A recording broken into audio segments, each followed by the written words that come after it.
You've got to get up pretty early in the morning to speak to America's hardworking farmers and food producers. We should know. FLM Harvest is a strategic, full-service creative consultancy proud to reach more farmers, farmer boards, and food and commodity associations than any agency in the country. And we understand omni-channel as well as we understand the journey from field to fork. Most importantly, we connect clients to the audiences that matter to them. We are joined today by Congressman Antonio Delgado, representing the 19th District of New York. Can you start by telling me a little bit about your district and where you come from? Yeah, it's a fabulous place. It's about 2.5 hours north of New York City, the Hudson Valley, Catskills area, Southern Tier. A massive district, almost 8,000 square miles, 11 counties. It stretches all the way from the eastern side of the Hudson River to the western side with Delaware County bordering Pennsylvania. Hudson Valley is made up of a wonderful collection of small cities and big towns. The largest population center is Kingston in Ulster County, about 20-something thousand people. It is the third most rural district of any Democrat in Congress and the 8th in the entire country. So a wonderful, wonderful place. Home of the Delaware River as well, which has tremendous trout fishing in that area. Of course, the Catskill Mountains, so beautiful hiking, just a great place to live.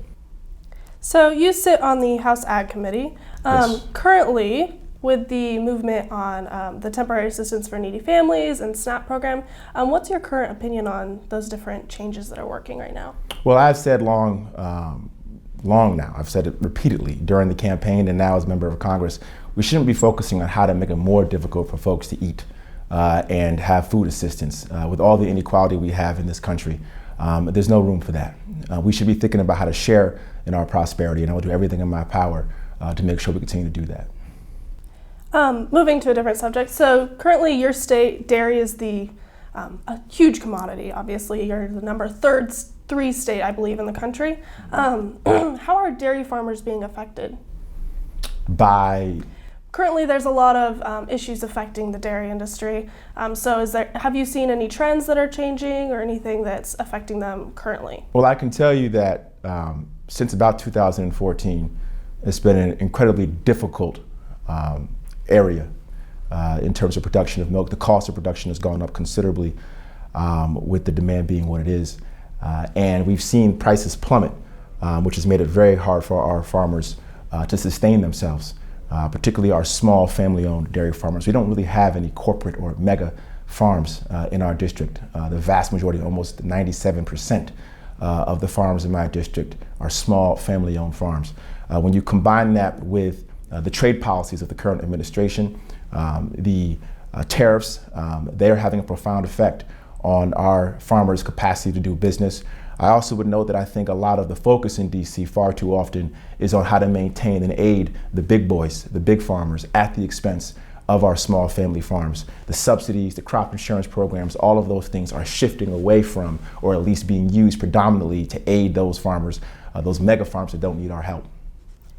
So as you said, your area is very rural and you have a lot of small family farms. Also, one of your interests is rural broadband access. Can you speak, you sit on the broadband caucus. Sure do. Can you speak a little bit to your interest currently on that? Well, I mean, rural broadband actually extends far beyond just the needs of our farmers, which is critically important in and of itself. But when you think about what rural broadband provides, it's access to markets, right? If you don't have the ability to reach out and promote your goods and services, to sell your goods and services, whether it's, the produce you grow, the milk you produce, or whether it's if you're in education and you're trying to teach and you learn as a student, it's hard to access information if you're receiving it at a pace slower than those around you. So it's critically important that we have rural broadband all across our district. It's amazing to me that I still live in the state of New York and see signs saying rural broadband coming soon in the 21st century. It makes no sense.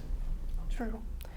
You passed a bill you focused on a bill that focused on small business and easing regulations on them. Mm-hmm. Can you talk a little bit about that and what your job was? Yeah, I mean, my objective is to make sure that our small business, we have about 27,000 or so, including self-employed. How do we help them, get through what can be at times an onerous regulatory system? Not everybody has the means, particularly our small business owners, to just hire a bunch of lawyers and compliance people to make sure that they're on the up and up. So the more that we can make it easy for our small business owners to comply and figure out how to comply, the better. And this bill creates a one-stop shop. So you don't have to go to about 15 or 20 different websites to figure out how to comply. You can get to go to one website, look at that website, and understand how it is you can comply with the regulations. That'll alleviate a lot of costs for our small business owners. And I also want to, if I may, go back to the point about rural broadband.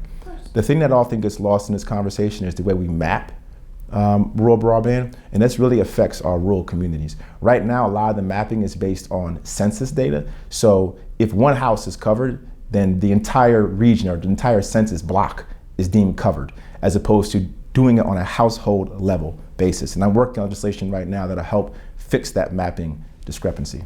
Can you speak to that legislation that you're working on a little bit? Well, that would be it would create a scenario where no data could be created or disseminated in the absence of an accounting, if you will, of household or street level mapping as opposed to just census data mapping. Perfect. That's needed very, very much so across rural areas in the country as well as in your own district. Switching gears a little bit, you currently, it says on your website that you back a program that partners veterans and farmers based out of Cornell. Can you talk a little bit about the importance of that? Something that I thought was super interesting. Yeah, I mean, what we have found is I've done a lot of work with our veterans, helping our veterans in a host of different ways. I've introduced legislation to extend benefits to the spouses of service-disabled veterans, to incentivize employers to hire not just veterans but their spouses. I've done a lot of work to make sure that we cover and extend benefits for our Vietnam vets, the Blue Water bill. So a lot of things that I've done in this space to help our veterans, and trying to figure out how we can marry their needs and provide opportunities for them when they come home to find gainful employment is another way to do that. And marrying those worlds, the ag world with the veterans, is a really interesting way to sort of do that, because a lot of the farmers that I talk to are constantly looking for folks who have the discipline, who have the work ethic, who have the drive to do that work day in and day out. It's a hard job. Hours, sometimes 18, 19-hour days. You're going to need somebody who has the capacity to do that, and our veterans typically do. So figuring out how to marry those two worlds is critically important, and that's what I've been focusing on. Sure, I think that's a beautiful program. Just as we finish up here, a little bit of a fun question. I was looking into your history. You've had a career in the music industry as well. How does that exactly portray into your life now here in DC? Do you see any influence that it's had on what you're doing now? Well, what I've tried to do, whether it is in my music career or whether it is as a public servant in this space, is figure out how to connect as many dots as possible and find common ground no matter what space I'm in. I'm proud, for example, of the fact that while I have never grown up, I didn't grow up on a farm, right? I didn't grow up milking cows, but you better believe that I'm serving on the Ag Committee. I'm introducing legislation to get whole milk back into our schools. I'm introducing a bill called the Family Farm Relief Act, a bipartisan bill that's going to make it easier for our small farmers to reorganize in this down farm economy, a bipartisan bill. So I'm on the front lines, bringing my diverse set of experiences with the know-how to figure out how to educate myself and listen to my constituents for the purpose of advocating for their needs. True, that's so important. Thank you, Congressman Delgado. I believe I've asked all the questions that I have. Thank you. Appreciate it.